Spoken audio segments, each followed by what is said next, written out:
میخوام ببینم کدوم قول اتک آن تایتان از همه بزرگتره. کسایی که دیده باشن این یکی از انیمه های خیلی قشنگیه که سریالیه، 6 فصل یا 7 فصل نمیدونم، فکر میکنم. کسایی که انیمه بازن بیان دیگه وسط به من بگن، کامنت بذارن. به ترتیب داریم میخوایم ببینیم کدومشون از همه گنده تره.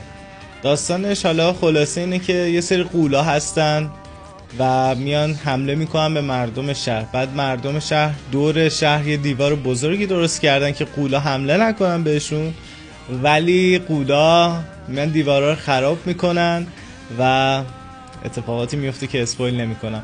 ولی خب داره بزرگترین قولا رو میگه. به این قوله اینقدر بزرگی که دیوار رو خراب کرد. اون پشتریشو منم ندیدم، نمیدونم کجا بوده. من چون فارسیشو دیدم اسمشون زیاد فرق میکنه، مثلا یکیشون زره پوش بود، یکیشون فلان پیش بود.